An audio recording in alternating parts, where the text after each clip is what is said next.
here in a couple of days, well, actually the 18th, it's the 16th that we're recording this. It'll be 25 years since Dale's accident. Obviously, a tragic day for NASCAR and the NASCAR community. I was real young when that happened, but my question to Dad was, how difficult was it when you heard Mike Helton's announcement that we had lost Dale? What do you recall from that day, and what was your first thought and feeling when you heard that?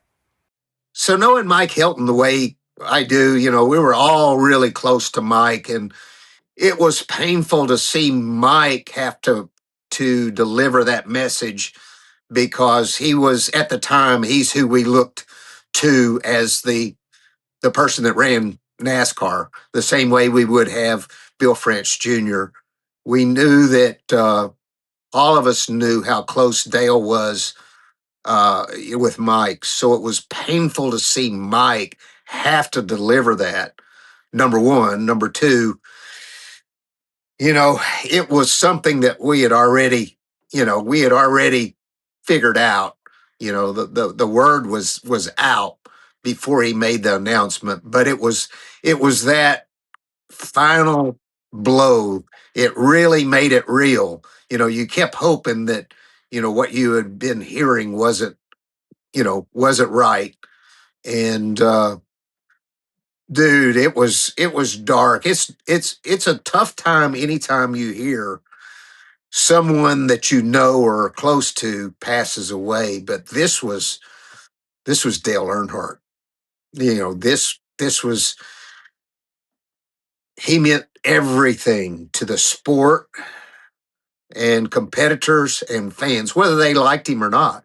You know, he meant everything to all the fans, and it was a gigantic loss.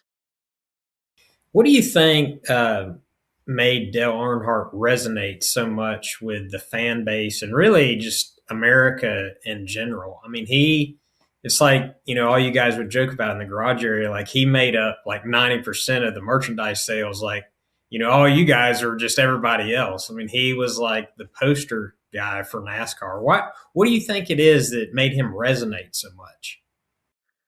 The He identified with the blue collar because he certainly was totally unapologetic, uh, ruthless racer. Um, all those things, and he won a lot, and he ruffled lots of feathers, and that made him, that made his detractors or haters, more vocal and louder, which made the ones that were for him more vocal and louder and wanted to sport his merch. And his merch thing was way over 10 times, what my merch was. And my merch was top five, in the 90s. Certainly top five, but I mean, he was way over 10 times my numbers. He really resonated with the regular guy. They were able to identify with Dale, and Dale was their hero because he was out there doing it like they would if they could, you know? Yeah. He always kind of reminded me like Stone Cold Steve Austin. Like Dale was a NASCAR version of Stone Cold Steve Austin. I mean, the reason why I always thought Stone Cold was so popular, in his era, the Attitude Era of, the WWF, is like he was the heroic version of the fan base. And it's like I love that guy. And it's like Dale was kind of like the racing version of that. Absolutely. Yeah, he was. You know, his fans loved him, and they didn't like anybody that threatened him in any way or his dominance on the racetrack or whatever.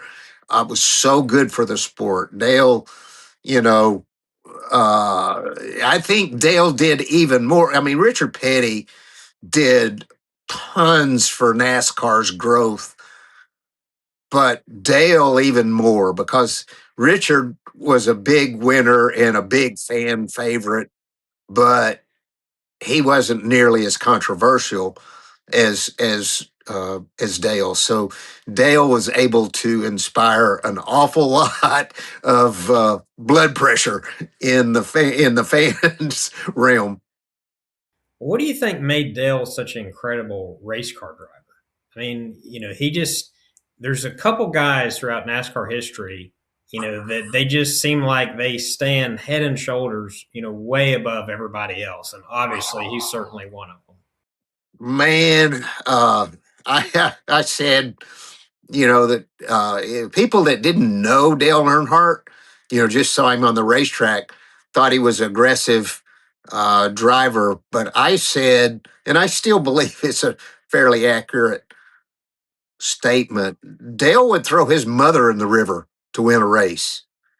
Then after the race, he'd go back and pull her out because he was a good dude, had a good heart. But man, he showed none of that. He was merciless. I mean, on the racetrack, um, he had a lot of skill, but he had a just amazing determination. The guy would never give up. He would never just say, "My car's not any good." I can't tell you how many times he beat me with a slower car, just out of sheer will. Yes, he always, all the footage I've ever seen of him, whenever you're going to pass him, he always looked like such a difficult guy to pass, even when he wasn't having a good day. It just really seemed like he could get the most out of, his car, almost more so than anybody else could. Yeah, and he would, he wasn't big on getting past, even if he was, even if his car, even if he knew he wasn't any good.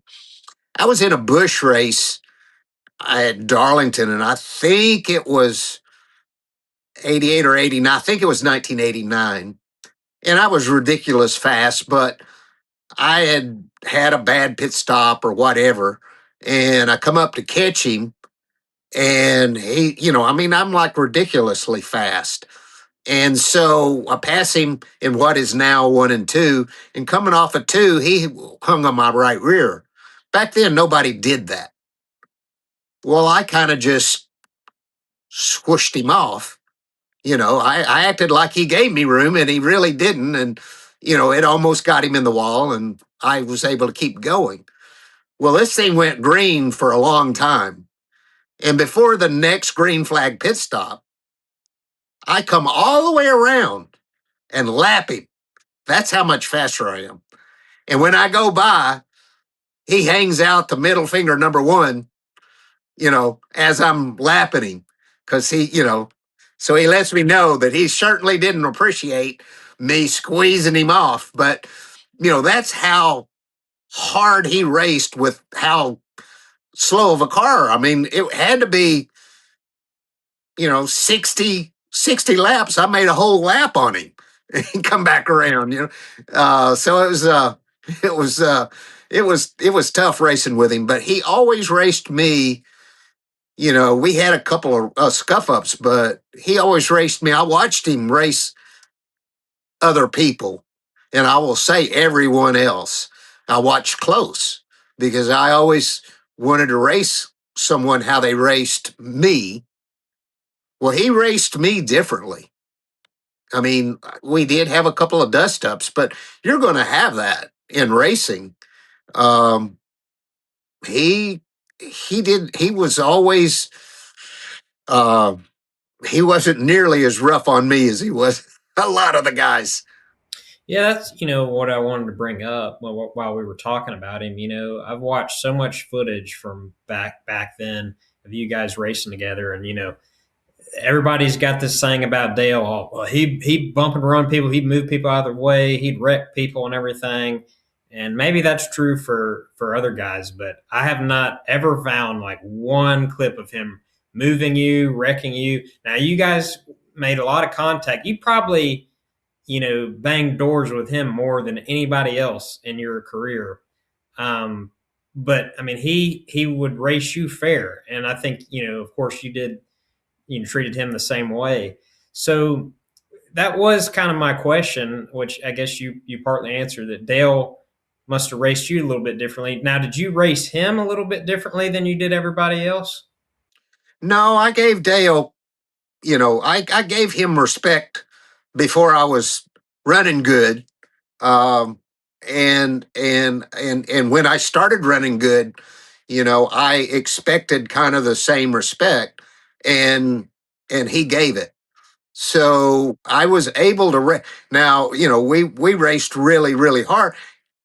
Some other drivers might concede when you had them, where Dale wouldn't. So it would get ferocious, but it never got dirty or wrong, or questionable. It had to be done with respect. And I'll tell you, if you even thought about disrespecting Dale, he would eat you alive. That's why I was lucky. I was dreading. I saw him at Darlington. I was coming up to lap him, and I was like, "Oh no, I'm gonna have to pass him after I squeezed him off." But he just gave me the finger and let it go at that. But I was expecting to get eat some concrete or something. Uh, so I felt like it was my duty to make damn sure that I always raced with proper etiquette with him. And if I did that, I felt like he would give it back. I never expected anything out of line from Dale when I was coming up to pass him or racing him to pass him or he was racing to pass me. I I learned early that I could expect you know proper etiquette, hard racing, hard as it could get, but fair. Well, we've heard you and Rusty and so many other guys talk about, what he was like, in the race car, on the racetrack. You know, one thing that always has stood out to me, running Mar Martin Archive and all the stuff that I've been doing to prepare for your book is just how many video clips and photos that I've found of you and Dale just hanging out together in the garage area, and usually you guys are laughing. What was he like outside of the race car? That's what I feel like a lot of fans don't hear enough about. They hear about, he was the intimidator on the racetrack, but he was really a little bit different of a person when he was outside the race car. He really liked to cut up. And I think he liked to cut up with people he liked. He loved Neil Bonnet. And of course I did too. And the people that we were around. I mean, he liked to have fun. He liked to cut up. I just saw a video that I had completely forgot from 1990. When we're battling, it's right down to the championship.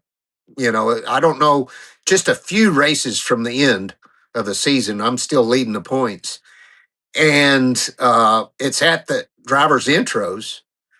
And somehow or another, Arlene, maybe I had to go do a interview or something, and then I come back up. Well, he's got Arlene sitting on his lap, and he's smiling because he thinks he's cool. He's going to take my woman, and he was cutting up, like he was trying, but it was in a fun way, you know And I told him, well, you know, that'd be okay as long as I got the championship, which I never heard back from Arlene about that. But we were all cutting up, And so, I mean, there were times when we had some good fun and felt some warmth. There were some times when we had some rubs. Gosh, I can't imagine not having that, especially with, I mean, Dale had to have a monster ego from, you know, I mean, he was the man, uh, but yet he really, acted, outside of the race car. He acted like a clown sometimes and liked to joke around and have fun, and he was just a lot of fun. I had a lot of fun with him. I had some times when it wasn't so fun. He was pretty strategic with. I mean, golly, he was friends with. I mean, Ricky Rudd, even though they were what I would consider pretty arch enemies. Now, I don't know if he ever went out to dinner with, because he did with Ricky after they had had lots of dust ups, and then he went right back to being, an adversary of Ricky's. But I don't know if he did that with Bodine. Now, I'm telling you, there was no love lost between those two. Oh, because I was a witness to it. What's so funny about that '89 North Wilkesboro race when him and Ricky Rudd tangled is just, man, that was just salt in the wound that Jeff Bodine won that race. I mean, that's just, Yeah. gosh, man. Yeah, I didn't think about that, but yeah, that had to make him even triple mad about that. Yeah, didn't you say because you finished second, I think? Didn't you say you saw that? You saw it happen? Oh, I was running, what was I running, fourth or fifth, right there. I mean, I'm past the start finish line when they're turning into the corner and they're making that arc, and I got my eyes right on it. That's what I'm looking at. And so that goes, they go around, and of course I get all over the brakes, uh, trying to get through. And, I get through, and then once I get through, I was like, dang, man, I might have could have won the race if I hadn't slowed down, because they both spun up the hill. And I was like, kept, kicking myself thinking, your response was to slow down because there's a wreck in front of you. But, and it was a mess. But, I thought, man, I may have missed an opportunity to get that win, by not throwing caution to the wind. So, yeah, I ran. I was the second one to get through it. Of course, Bodine was the first one. It's crazy. That reminds me, it's a little random, but I wonder if that was the race.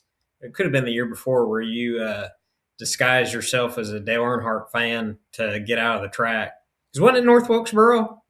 No, that was Martinsville. Oh, yeah, because there's not a ton. Yeah, But yeah, I needed to do it at Wilkesboro because Wilkesboro got really crazy the last few years because it was the same way as Martinsville. There was only one gate to go out of, and the fans just got to where they lined up. Because you pretty much, the drivers were able to park inside, but it would be a traffic jam driving out. So you would be parked with fans road, down the row on both sides, trying to get out. So it was a pretty wild time there too. So would you wear a Dale Earnhardt shirt? You got in the back seat of the rental car, and you had my sister Rachel drive out. And didn't you say that people looked in the car and saw you in your Dale Earnhardt gear and said, "There's Mark Martin"? Yeah, they figured it out. Yeah, Yeah, but that got to be, and then after I did that, it got to be more drivers tried that stunt. yeah. It was really, really in the '90s. It was hard to get out of Martinsville.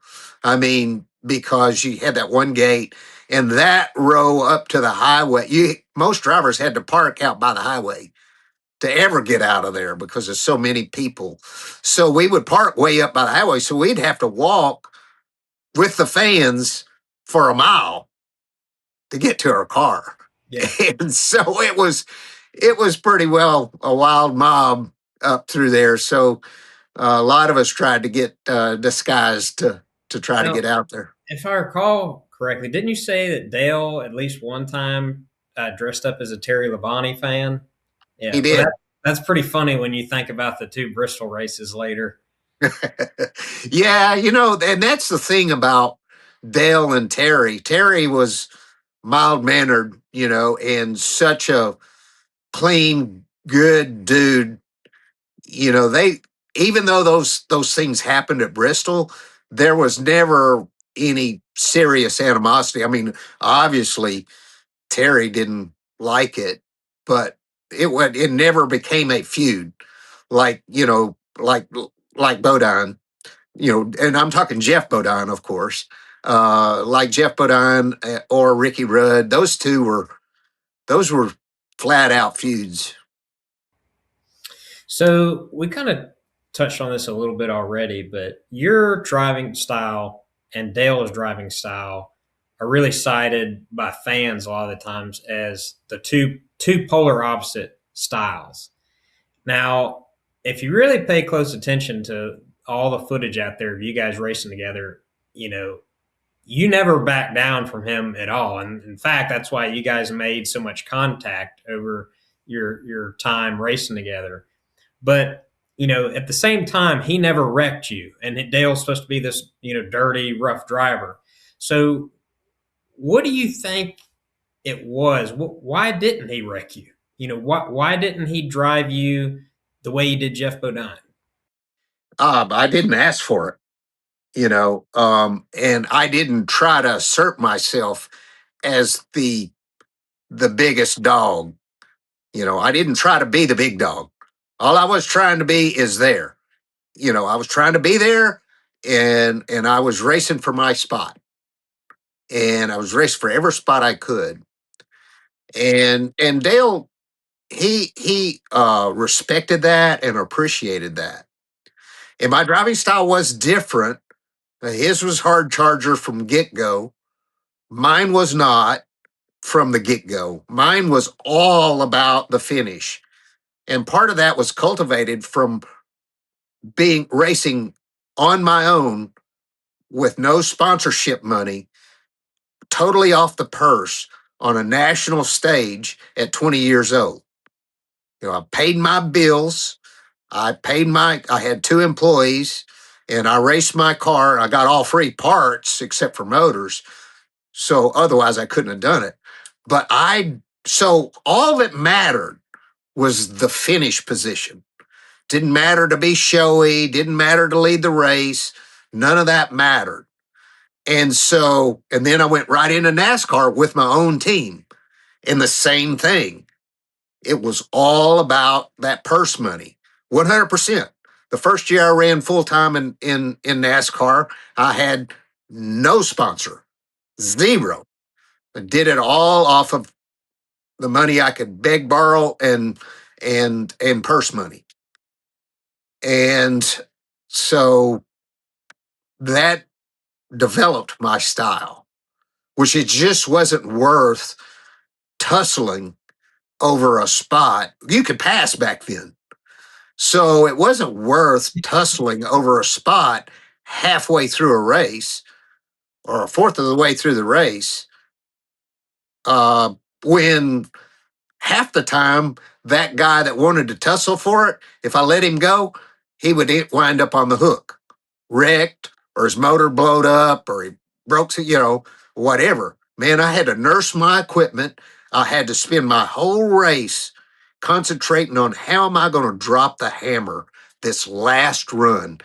After the last pit stop, how am I going to get the best result I can get? And so that wound up being ingrained in my style, and I've been criticized for it a lot. But that's how I got my results.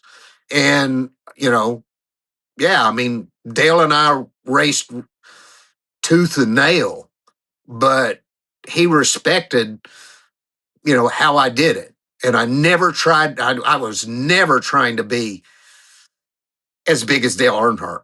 I was just trying to win me some races. And that's all. I was just a little guy with dirty hands trying to win some races. And I think he respected that. He respected my approach. And, and we just never really, we had a couple of dust ups, don't get me wrong, but that was Dale testing me to see if I would revert to the Jeff Bodine. He didn't like Jeff Bodine because Jeff Bodine complained. And I did something about it. I didn't say nothing. I would be the one to, be like a rattlesnake. If you're going to do that, there's going to be consequences. And it ain't going to be by voice. I mean, and we had zero. I knew, man, not to push his buttons because I knew there'd be consequences. But I think Dale learned that over time that I was a very respectful guy. I was serious about my racing. My style was different. and I didn't want to be him, and I didn't want to take his spot in the sport, but I wanted to win every race that I could. Well, as we close out here, thinking about Dale, what are the races that come to mind when you think about Dale Earnhardt? I mean, what are some of the most epic battles that you ever had with him? That it could be Cup Series, Busch Series, IROC. I mean, just give us a couple moments that you think of when you think of Dale Earnhardt. Dover, both races in 1989. Uh, I was super fast, and we were super green. Roush Racing, we're super green. I haven't won yet, but we're blistering fast. And your cool suit failed. Oh But yeah, that too. So that's blistering as well. yeah, Uh, explain that too as tell it gives context to the story. there were some cool suits around back then, and what they were a rubber vest and little hat for your head, and an ice chest over on the right hand side of the car that pumped circulated ice water through this vest, through the veins in the vest and through your head. Pretty thick leather or rubber. And so when they failed, when they stopped pumping the water, they would be way hotter than nothing because you'd have a rubber suit on. And they were not always super. That's why a lot of guys didn't use them, is because they weren't always super reliable. And so, 500 laps at Dover back then, when you run the car sideways to the corner and smoke the tires In the summer. in the summer, is a good time to have this thing wear this thing. So, so I put it on. Thing fails early in the race, and so it's brutal. One of the comments is, later on is like, don't worry about it. I'm gonna finish this race. But just have an ambulance ready.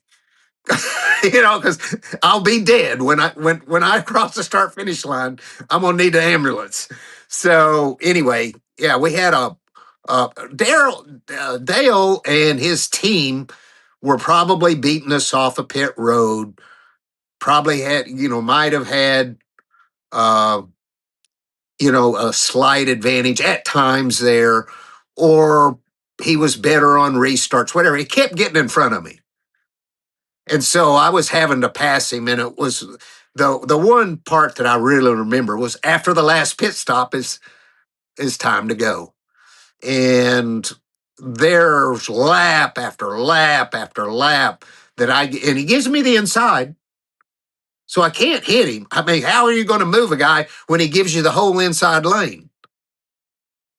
I mean, that's why he didn't ever wreck me, because I wouldn't, my constitution says you can't do that. So you can't drive and chase somebody into the corner and wreck them when they gave you a spot, gave you the room to race. He gave it to me. I was smoking the tires, smoking the right front tire, boiling off the tire, smoking the right rear tire, get beside him over and over and over again, and I could never quite clear him. And he knew how bad I needed to win and wanted to win. And the fact, I think this is 1989, so this is early on in our relationship as far as me being able to take a win away from him. I think he always remembered and respected that, because he knew how bad I needed and wanted to win. And he beat me. I could get up beside him and maybe break a nose ahead of him, but then he'd run that outside, and I had plenty of room on the bottom, but I just couldn't pull it off.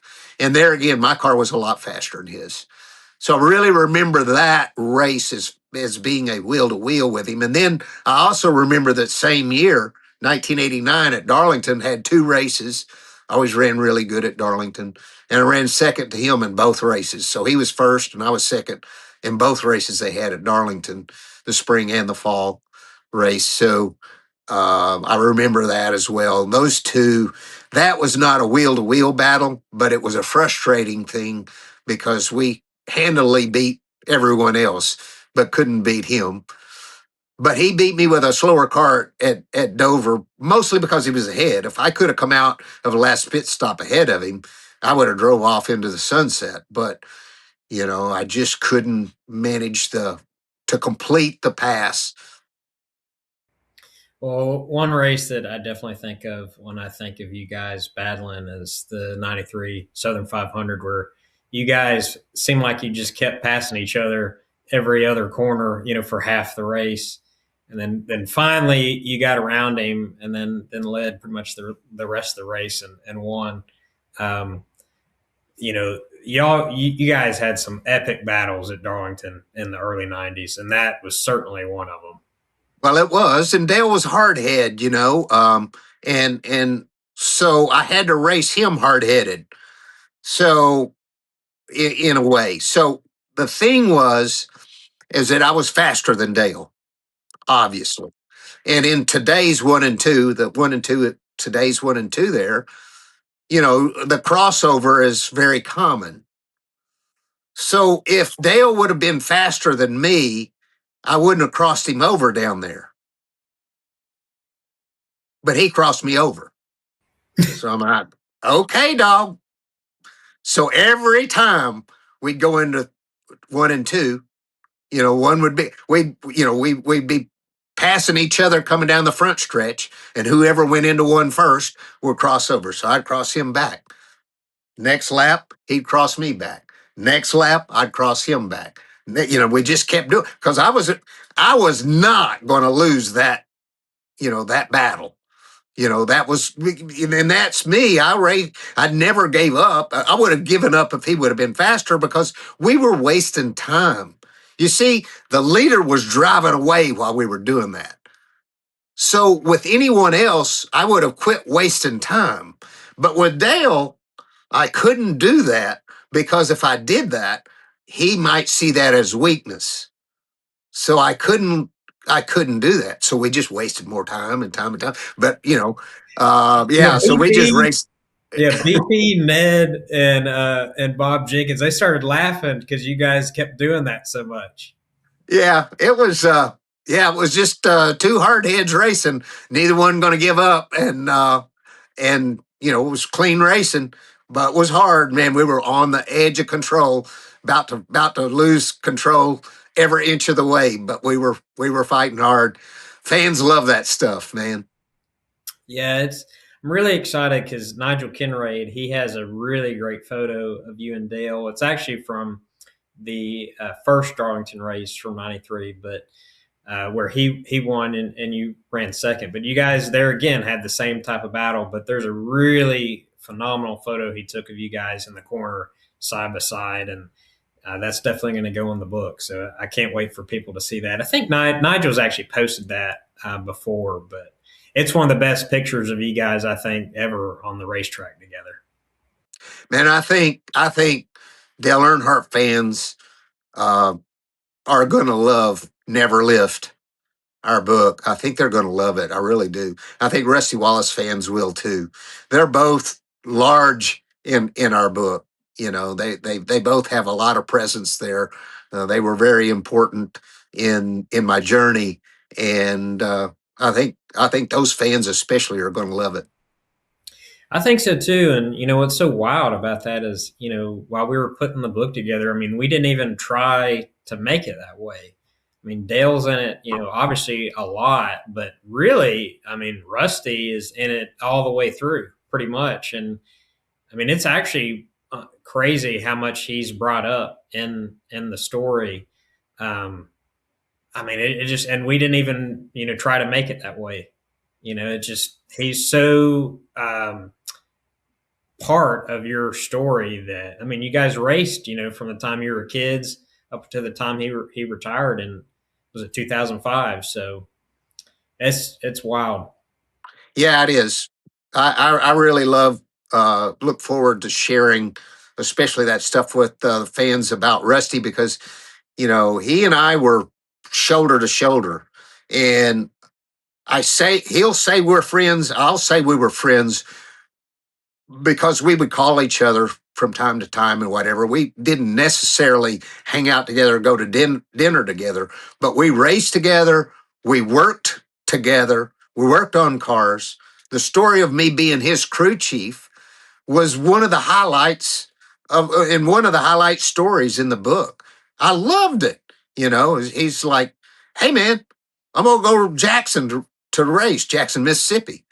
And I wasn't going to race down there, but my cousins and aunt and uncle live in Jackson. I'm like, "You need a crew chief?" He says, "Hell yeah, man." And so, we went down there, and I'm telling you, we were going to win the race. And the whole story's in the book, but we were going to win the race. Poor old motor blew up, uh, but we were going to win the race. We had the right strategy, the right tires. He let me, choose the tires. We put the hard Firestones on, and we were still fast even on the hard Firestones, and we were going to win that race. That's awesome. Well, I think that's a good way to close out. I think this was a good conversation.